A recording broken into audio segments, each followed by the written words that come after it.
There's actually a psychological trap that destroys most relationships around month 3 to 6, and almost no men see it coming.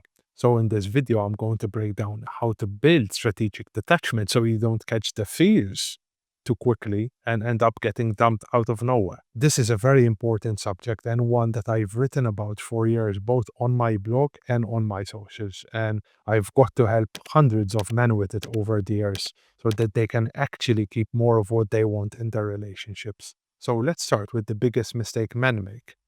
So imagine a guy named, let's call him David, right? David meets a woman, and within 3 weeks, he's just basically sold. He's already thinking about vacations, moving in, and he's fully convinced that she's the one he'll marry, right?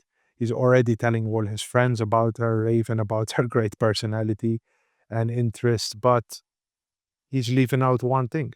He barely even knows her.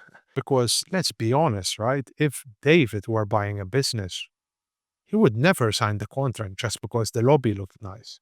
He would demand to see the books and inspect the foundations. In other words, he would just do his research, his studies. But when it comes to his fears, his reason is just non existent. He just signs the contract without reading the print. And this probably sounds familiar, right? And here's the reality. You do not know who a woman is for at least the first half of the year because you are simply interacting with her representative. She is basically on her best behavior. You can't really tell. There is a psychological concept which you may have heard from men like Orion Taraban, perhaps, or some similar creators, and it's called the crisis of disillusionment, and it usually hits right around that 3 to 6 month mark. This is when the mask basically slips and the fantasy image you built in your head actually collides with the reality of who she actually is. But if you are already emotionally invested when that crisis hits, you are fucked. And you will ignore the red flags because you are already addicted to that feeling of her. You see? So you need to treat the first 6 months basically like a probation period at a job. She hasn't yet secured that job. And listen, my friends, if the first reason to wait is for your own safety, the second reason is for her attraction to you. Think about the dynamic between a celebrity and a fan, right? When the fan is obsessed, he buys tickets, waits in line, screams at the top of his lungs when the celebrity walks out. That's because the fan is basically simping over his celebrity.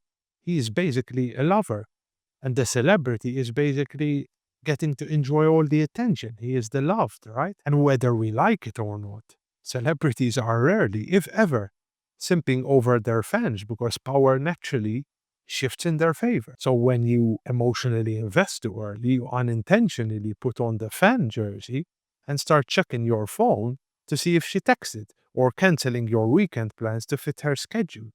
Or maybe even more foolishly, worrying if she even likes you. That's because you have shifted the dichotomy between you and made her the reward. And the moment a woman feels that you are more invested in her than she is in you, her natural drive to seek a stronger, higher status man starts to take shape. So by resisting premature attachment, you aren't playing losing games, and instead you are maintaining the actual integrity of the relationship, if there is to be one.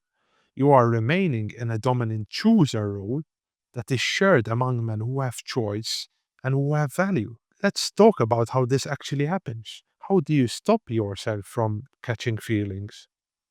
Attachment doesn't happen when you are with her. That's the first thing. It actually happens when you are alone. And in what I call the mental movie theater, so you sit alone on your couch and your brain starts playing a highlight reel and replaying the way she laughed at dinner, the great sex, and so forth. But then, before you know it, your brain starts creating a follow up that hasn't even happened yet and start fantasizing about future scenarios like asking her out, meeting her family, meeting her friends. And you are essentially falling in love with a character in your head and not the woman in front of you. Therefore, to resist attachment, you have to shut down the theater. And when she is not in your presence, you must swiftly cut her out of your focus. And if you catch yourself daydreaming about her, you have to literally treat it like a bad habit and force your mind back to things that actually matter, like your work, your social life, your family. But if you spend 80% of your mental energy obsessing over a woman you've known for 8 weeks, you aren't really in love. I'm sorry to tell you, you're just bored and lacking a purpose. But you won't admit it to yourself. So fill your time so you don't have space to obsess, right? The second practical point is controlling the flow of information. So imagine a game of tennis, right? If every time she hits the ball over the net, you sprint to the line and smash it back instantly, you are going to look frantic and come off like you're trying too hard. You're trying too hard to keep the rally going. And this is what happens when you text every day and follow up immediately. You are just telling her you have nothing better to do with your life and that her attention is actually the most exciting thing in your day. And believe what you will, my friends, a woman may not admit this to you, but this behavior is a loser's game and it reeks of desperation. You need to know how to slow the game down and control the tempo of conversation. If she texts you, you don't need to reply immediately. Nothing terrible will happen from doing so. You are a man who has shit to get done, assuming you have a life. So finish what has to be finished, since that's what you would have done anyways if she was not in the picture. This isn't about being mean, but autonomy is crucial and should remain unchanged. It should be central to your life. When you are constantly available, you are very easily consumed by tiny shudders of dopamine. So, as a good rule of thumb, and this is a very classic rule, use texting for organizing dates and making plans, not building connection or getting to know her family tree, for example, because these are things you'll find out when you're dating her, regardless. And finally, we have to talk about a big one. This is very important. It's vulnerability. There is a modern narrative that says men should open up, cry, and share their deepest secrets immediately to create some kind of bond. But in the early stages of dating, this is like a silent suicide. You have to think of your heart like your bank account.